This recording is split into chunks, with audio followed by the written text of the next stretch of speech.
Presenting the classics of Sam P. Chaladurai. Sam P. Chaladurai அவர்களின் போதனை களஞ்சியத்திலிருந்து ஒருவருக்கொருவர் தயவாயும் மன உருக்கமாயும் இருந்து கிறிஸ்துவுக்குள் தேவன் உங்களுக்கு மன்னித்தது போல நீங்களும் ஒருவருக்கொருவர் மன்னியுங்கள். இன்னைக்கு இந்த கைண்ட் அல்லது கைண்ட்னஸ், தமிழில் தயவு அப்படிங்கிறாங்க இல்லையா, அதை குறித்து பார்க்க போகிறோம்.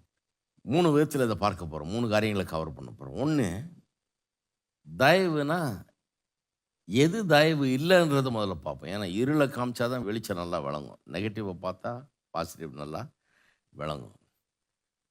தயவுனா எது தயவு இல்லைங்கிறத முதல்ல காமிச்சிடுறேன். 1 கொரிந்தியர் 13 என்னங்க சொல்லுது? உனக்கு உள்ள எல்லாத்தையும் விற்று அன்னதானம் பண்ணினாலும் அன்பு உனக்கு இராவிட்டால் எந்த பிரயோஜனம் இல்லைன்னுது. அது மட்டும் இல்லை, சரீரத்தை சுட்டரிக்க ஒப்பு கொடுத்தாலும் அன்பு உனக்கு இராவிட்டால் எந்த பிரயோஜனமும் இல்லைங்கிறது. என்ன சொல்ல வருது? ஒருத்தர் எல்லாத்தையும் விற்று அன்னதானம் பண்ணுறான், ஏன் அது அவனுக்கு பிரயோஜனம் இல்லை? எந்த பிரயோஜனமும் இல்லை. அது போலித்தனமானது, அது நிஜம் இல்லை, அவன் நடிக்கிறான், அது செயற்கையானது. அவன் தன்னை பெருசாக காட்டிக்கிறதுக்காக அந்த மாதிரி ஒரு மோட்டிவேஷனில் அதை செய்கிறான். அது ஏதோ கட்டாயத்தின் அடிப்படையில் காட்டப்படுகிற ஒரு காரியம்.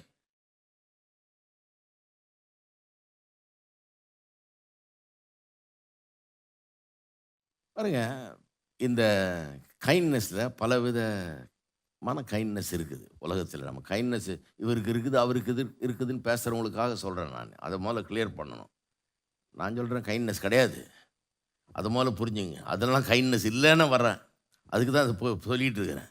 நீங்கள் சொல்கிறதெல்லாம் கைண்ட்னஸ்ஸு கிடையாது. நீங்கள் சொல்லக்கூடாது எங்கே இல்லைங்க இவரு கூட இருக்குதுங்க, அதுக்கு ஒன்றும் மனமாற்றமெல்லாம் தேவையில்லை, உள்ள மாற்றமெல்லாம் தேவையில்லைன்னு சொல்லுவாங்க சிலர்.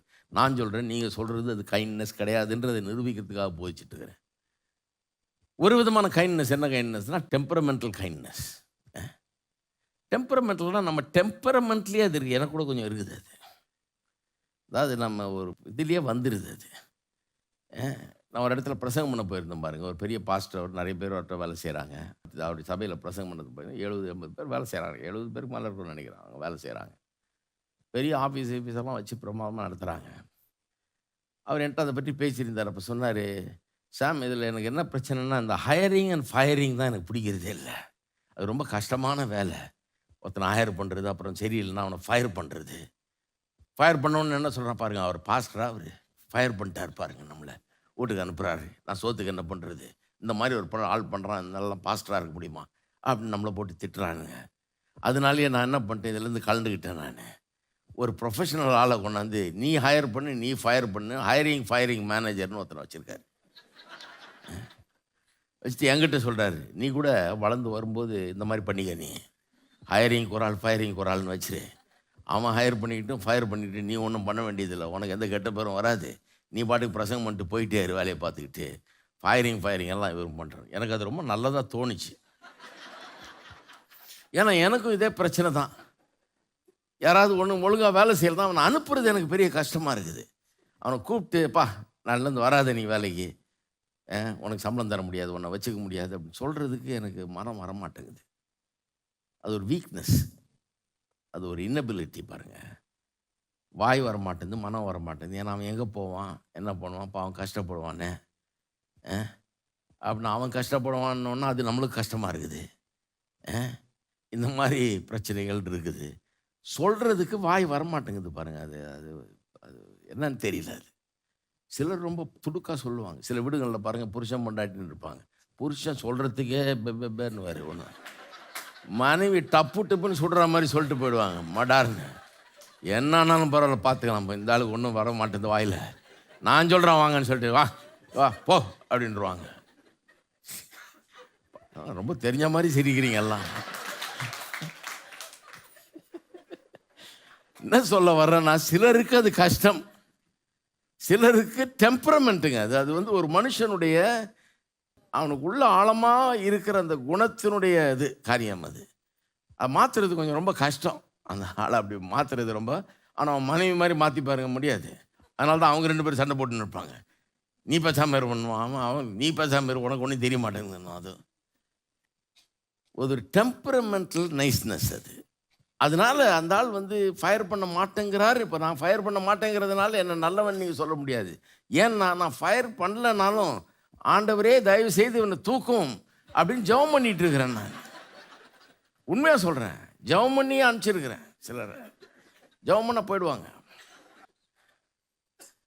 எங்கேயாவது ஒரு நல்ல இடமா போட்டோம், ஆண்டவரே நமக்கு இந்த தலைவலி வேணாம், எனக்கு தாங்க முடியாது இந்த தலைவலியை அப்படின்னு ஜெபம் பண்ணி சில ஆளுங்க போயிருக்கிறேன். ஏன்னா அவங்க எனக்கு ஒன்றும் விரோதி கிடையாது பாருங்க, வேலைக்கு ஆகாது, இவங்களால் நமக்கு பாதிப்பு தான் அப்படின்னும் போது நமக்கு சொல்கிறதுக்கு ஒரு மாதிரி இருக்குது. ஏன்னா அவங்களுக்கு கொஞ்ச நாளாக வேலை செய்கிறாங்க, நம்மக்கிட்ட இருந்திருக்கிறாங்க, பழகி இருக்கிறோம், பேசியிருக்கோம், ஒன்றா சாப்பிட்ருக்குறோம், போயிட்டு வந்துட்டு இருக்கிறோம், ஒன்றா ஒழிஞ்சு. அப்போ வந்து தப்புன்னு சொல்ல முடியல பாருங்க, வரமாட்டேங்குது. அப்போ நம்ம ஜெபம் பண்ணி தான் ஆளை நவுத்த வேண்டியதாக இருக்குது. அப்போ நான் ஃபயர் பண்ணாதனால நான் நல்லவன் கிடையாது, அவன் போகணுன்றதை விரும்புகிறேன், நான் போகணுன்னு எதிர்பார்த்துக்கிட்டு இருக்கிறேன், அதுக்காக வேண்டிகிட்டு இருக்கிறேன். அப்போ அது ஒரு டெம்பரமெண்டல் காரியம், அது ஒரு மனுஷனுடைய இன்னபிலிட்டி, வீக்னஸ்னால அது செய்ய முடியாமல் இருக்குது, வேற ஒன்றும் கிடையாது. அதன் நிமித்தமாக அவன் நல்லவன் மாதிரி காட்சி அளிக்கிறான். அப்போ ஜனங்க என்ன சொல்லுவாங்க, என்னை பார்க்குற ஆள் சொன்னா, அவர் நல்லவருங்க, அந்த இன்னொருத்தர் இருக்கிறார் பாருங்க, அவர் தான் ரொம்ப மோசம், இவர் வந்து அவர் ஒன்றும் பிரச்சனையே இல்லைங்க, அந்த ஆள் தான், இன்னொருத்தர் தான், அவர் தான் பிரச்சனை அப்படின்றான் மாட்டாரு. டெம்பரமெண்டல் நைஸ்னஸ், கைண்ட்னஸ் இப்படி வேணா வச்சுக்கலாம், ஆர் குட்னஸ். இன்னொன்று வந்து இன்னொரு விதமான குட்னஸ் என்னன்னா moralistic goodness R moralistic நைஸ்னஸ் R kindness. மாரலிஸ்டிக்னா இவங்க எப்படின்னா அவங்க தங்களை வந்து ரொம்ப சாதாரண ஆளுகளை எண்ணுகிறார்கள். நான் ஒன்றும் இல்லை, நான் ரொம்ப சாதாரண ஆள், நான் ஒன்றும் பெரிய ஆள் இல்லை. அப்போ தங்களை பெரிய ஆளாக ஆக்கிக்கிறது எப்படின்றது தேடி இருக்கிறாங்க அவங்க.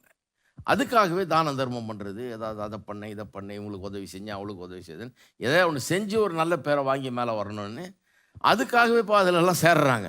தானம் தர்மம் செய்கிறது, ஒழுக்கமாக வாழ்கிறது, அதுக்கு பேர் எடுக்கிறது, தன்னை பெரிய ஒழுக்கவானாக ஒரு பெரிய ஒரு நல்ல மனுஷனாக காட்டி கொள்வது, அந்த மாதிரி மோட்டிவேஷன் வேறு. உள்ள மாற்றப்பட்டதுனால ஒழுக்கமாக இல்லை, அவங்க தங்களை ஒரு பெரிய யோகியனாக பரிசுத்தவானாக காட்டி கொள்றதுக்காக அப்படியெல்லாம் இருக்கிறாங்க சிலர்.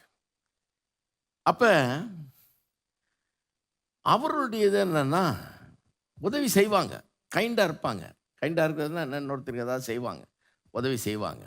ஆனால் உதவி செஞ்சுட்டு அவன் ஏன் நன்றி நமக்கு சொல்லலை, நன்றி கட்டவனாகவே இருக்கிறானே, அவன் எவ்வளோ உதவி செஞ்சோம், ஒன்றும் இல்லாமல் இருந்தான், எங்கேயோ கிடந்தான், நம்ம கொண்டாந்து அவனை பெரிய ஆளாக்கணும், நமக்கு அவன் நன்றி காட்டவே இல்லையே அப்படின்னு காத்துக்கிட்டு இருப்பான். அது பெரிய தப்பு, நான் கண்டுபிடிச்சிட்டேன் வாழ்க்கையில். நன்றி ஒருத்தன் காட்டுவான்னு எதிர்பார்த்தீங்கன்னா உங்களை மாதிரி ஒரு முட்டாள் இருக்கவே இருக்காது உலகத்தில். நன்மை செஞ்சிங்கன்னா செஞ்சுட்டு பேசாமல் போயிட்டே இருக்கணும். அது நன்மை செஞ்சது கடவுளுக்கு தெரியும், கடவுள் உங்களுக்கு பலன் அளிப்பார். இவன் யாருக்கு நீங்கள் செஞ்சீங்களோ அவன் நன்மை செய்வானு, அவன் வந்து உங்களுக்கு நன்றி உள்ளவனாக இருப்பான்னு எதிர்பார்த்தீங்கன்னா நீங்கள் வடிகட்டின முட்டாள்னு ஆகிடும். அது பெரிய தப்பு. அது C.S. லூவஸ் என்றவர் ஒரு புக் எழுதியிருக்கார், 4 Loves. எனக்கு ரொம்ப பிடிச்ச புத்தகம், அதில் நிறைய தடவை கோட் பண்ணியிருக்காங்க. அது அன்பை பற்றி எழுதியிருக்காரு. ஒரு பிரிட்டிஷ் ஃபிலாசபர், அவர் அருமையாக எழுதுவார். அவர் சொல்கிறாரு, if you do someone a kindness to show him or others or yourself what a fine chap you are, or to put them in your debt and then sit down and wait for gratitude, you're going to be in for a long disappointment in life. யாராவது ஒருத்தருக்கு நன்மை செய்து, அது எதுக்காக செய்கிறோம், அதாவது தங்களை பெரிய ஆள், நான் எவ்வளோ நல்லவன் காட்டிக்கொள்றதுக்கு, அப்படி அந்த விதத்தில் நன்மை அந்த மோட்டிவோட நன்மை செய்து விட்டு அவனை கடனாளி ஆக்கி விட்டு, உங்களுக்கு அவன் நன்றி சொல்லணுன்ற விதத்தில் அவனை கடனாளி ஆக்கிட்டு அவனுக்கு நன்மை செஞ்சுட்டு அப்புறம் உட்காந்துக்கிட்டு அவன் எப்போ நன்றி சொல்ல வருவான்னு நீங்கள் காத்துக்கிட்டு இருந்தீங்கன்னா ரொம்ப நேரம் காத்துக்கிட்டு இருக்க வேண்டியதுதான்றார். All natural affection is idolatrous and needs to be purified. இது உண்மையான அர்த்தம் என்னென்னா, அந்த லைனு உள்ள மாற்றப்படாமல் இருக்கிறவர்கள், உள்ள மாற்றப்பட்டதுனால காட்டுற தயவு இல்லை, ஆனால் வெளியே நம்ம பார்க்கும்போது தயவான ஆளாக இருக்கார், ரொம்ப கைண்டாக இருக்காருன்றோம். அந்த மாதிரி ஆட்கள் செய்கிற காரியங்கள் எல்லாம் செல்ஃப் சர்விங், அது தங்களுடைய லாபத்துக்காக செய்கிறார்கள் என்பதை புரிந்து ஒரு ஷாக்கிங் ஸ்டேட்மெண்ட் கொடுக்குறாரு. அந்த புக்கில் என்ன சொல்கிறாரு, எல்லா இந்த உலகத்தில் நல்லது செய்கிற ஆளும் தங்களுக்கு ஏதோ அதில் ஒரு லாபம் இருக்குது, அதனால தான் செய்கிறாங்கன்றார். அதை அப்படியே நிரூபிக்கிறார். அதில் பார்த்தீங்கன்னா பயங்கரமாக எழுதுவார். அதில் தாய் அன்பை பற்றி எழுதுகிறார். அந்த தாய் அன்பு தான் பெரிய அன்பு நம்ம இது பண்ணுறோம். அவர் சொல்கிறாரு, சில நேரத்தில் சில தாய்மார்களே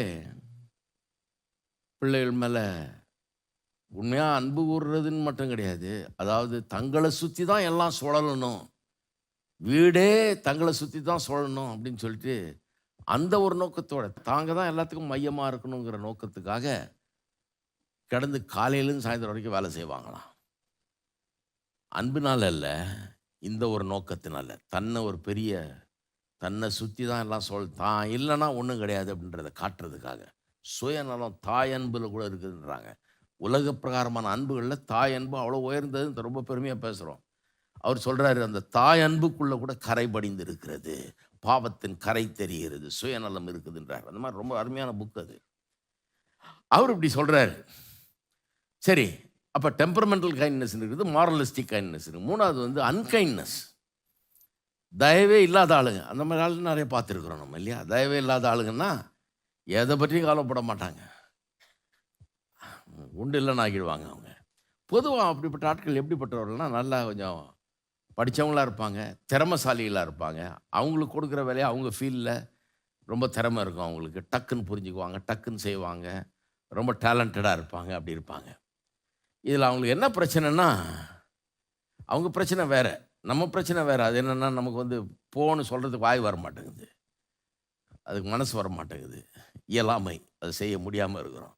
அவங்க பிரச்சனை என்னன்னா அது இல்லை, அவங்க போன்னு ஒரு நிமிஷத்தில் சொல்லுவாங்க, நல்லா சத்தமாகவே சொல்ல, போயா நல்லா எடுத்து போ, வேணா நீ நாளிலேருந்து வராத அப்படின்றவாங்க.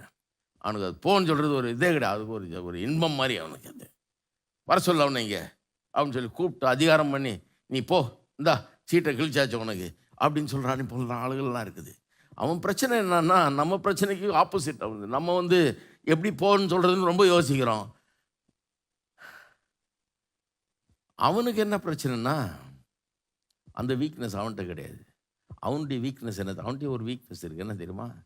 நல்ல திறமை இருக்குது, அறிவு இருக்குது, எல்லாம் இருக்குது, ஆனால் தாழ்மை கிடையாது. ரொம்ப திறமையும் அறிவு எல்லாம் இருக்கிறதுனால, ஆற்றல்லாம் இருக்கிறதுனால ஹியூமிலிட்டினா என்னன்னே தெரியுது இல்லை அவனுக்கு. தாழ்மையாக இருக்கணும் அப்படிங்கிறது, ஒருத்தனை கைண்டாக நடத்தணும் அப்படிங்கிறது அவனுக்கு புரிய மாட்டேங்குது. அதனால ரொம்ப ரூடாக ஹார்ஷாக அவங்க அவனை அனுப்பி விடுறதை நம்ம பார்க்கலாம். அப்போ இதெல்லாம் எதுக்கு சொன்னேன்னா, நீங்கள் சொல்லலாம், அது இவர் கைண்டாக இருக்காருங்க, அவர் கைண்டாக இருக்குங்க, எனக்கு கைண்டாக இருக்கிற ஆளுங்க 4 பேர் நல்லா தெரியும், எனக்கு ரொம்ப கைண்டான ஆளுங்கன்றீங்க. அவங்கெல்லாம் இந்த மாதிரி கைண்ட்னஸ் ஏதோ ஒரு வகையை சேர்ந்தவங்க அவங்க. ஆக மொத்தத்தில் என்ன, உலகத்தில் யாருமே கைண்டே கிடையாது. உள்ளம் ஆண்டவராகிய இயேசு கிறிஸ்துவின் மூலமாக மாற்றப்பட்டு ஒரு இயற்கைக்கு அப்பாற்பட்ட ஒரு வேலை உள்ளத்தில் நடக்கலைன்னா ஒரு ஆள் கைண்டாகவே இருக்க முடியாது. அது இல்லாமல் கைண்டாக இருக்கிற ஆள் கிடையவே கிடையாது என்பது தான் உண்மை. You do not see and you cannot see kindness any other way other than in the form of a person that has been transformed by the grace of God. தேவனுடைய கிருபையினால் மாற்றப்பட்ட ஒரு மனுஷன் தேவனுடைய அற்புதமான செயலால் உள்ளத்தில் மாற்றத்தை கண்டு அதன் விளைவாக கனிவையும் தயவையும் காட்டுறான் பாருங்க. அதுதான் உண்மையான தயவு. நீங்கள் பார்க்குற தயவுக்கு பின்னாலெல்லாம் இப்படிப்பட்ட கோளாறுகள் இருக்கிறது. அது தயவே கிடையாது, வெளியில் தயவு மாதிரி தெரியுது, ஆனால் தயவே கிடையாது. இருக்கிறீங்களா?